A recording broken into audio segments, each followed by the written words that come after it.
दोस्तों math solve करने के लिए सम बेसिक रूल्स की ज़रूरत पड़ती है, तो जिसके बारे में हम लोग आज बात करेंगे, जिससे आपका सोल्यूशन जो है सेकंडों में हो जाए। आपको कुछ भी रट्टा मारने या फिर लिख करके पढ़ने की ज़रूरत नहीं है, ठीक है। आपको यहाँ मैं माइंड मैप बना दूंगा, जिससे आपका सारा डॉट्स जो भी है वो क्लियर हो जाएगा। तो चलिए व्हाइट बोर्ड की तरफ चलते हैं। यहाँ पर लिखा हुआ है दोस्तों कि किसी संख्या में शून्य का गुना किया जाए या शून्य में किसी संख्या से गुना किया जाए तो जो गुणनफल प्राप्त होगा वो शून्य प्राप्त होगा। तो इसका मतलब ये है दोस्तों कि अगर कोई संख्या है उसमें अगर हमने शून्य से मल्टीप्लाई कर दिया तो गुणनफल जो प्राप्त होगा वो शून्य प्राप्त होगा।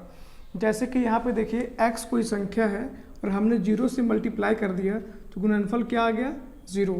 यहाँ पे मैंने 0 को गुना किया किसी संख्या से तो गुणनफल क्या आ गया 0।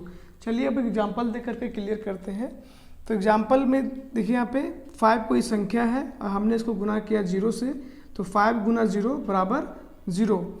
और हमने 0 को गुना किया है 5 से तो भी आया 0।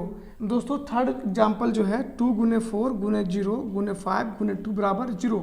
अब यहाँ पे 0 क्यों आया? तो 0 इसलिए आया दोस्तों क्योंकि अगर कहीं भी गुना में अगर 0 है तो वो गुणनफल 0 आ जाता है। जैसे कि यहाँ पे आप देख सकते हैं 2 गुने 4 बराबर 8, 8 गुने 0 तो 0, और 0 गुने 5 0, 0 गुने 2 बराबर 0। तो रोल नंबर 2 कहता है शून्य में किसी संख्या से भाग दिया जाए तो भागफल शून्य प्राप्त होता है। मतलब ये है दोस्तों कि अगर शून्य में किसी संख्या से भाग दिया जाए तो भागफल क्या प्राप्त होता है? शून्य प्राप्त होता है। एग्जाम्पल देखते हैं कि 0 को भाग दिए हमने 7 से तो भागफल क्या आया? 0 आया। यहाँ देखिए 0 में भाग दिए 32 से तो भागफल कितना आया? 0 आया। अब दोस्तों यहाँ पे मैं समझाना चाहूँगा कि 0 कैसे आ रहा है, ठीक है।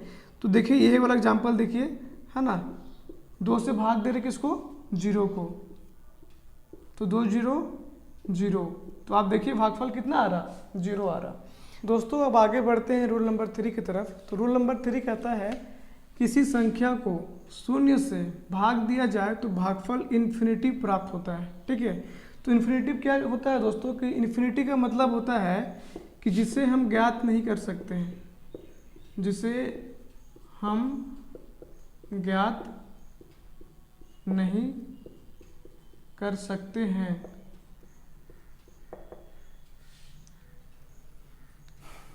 तो इन्फिनिटी का मतलब क्या होता है दोस्तों कि जिसे हम ज्ञात नहीं कर सकते हैं, ठीक है। अब यहाँ देखिए कोई संख्या है उसको हमने 0 से भाग दिया तो इन्फिनिटिव आया, ठीक है। यहाँ एग्जाम्पल देख सकते हैं आप। अब आपके मन में ये क्वेश्चन चल रहा होगा कि इन्फिनिटी क्यों आता है, ठीक है। तो आप यहाँ एग्जाम्पल देखिए ये वाला, ठीक है।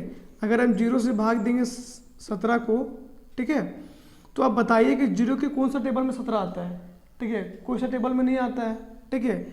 अगर हम यहाँ 17 का टेबल पढ़ेंगे तो क्या आ जाएगा? 0 आ जाएगा। तो इसी को हम लोग बोलते हैं इन्फिनिटी, मतलब जिसे हम ज्ञात नहीं कर सकते हैं, ठीक है दोस्तों।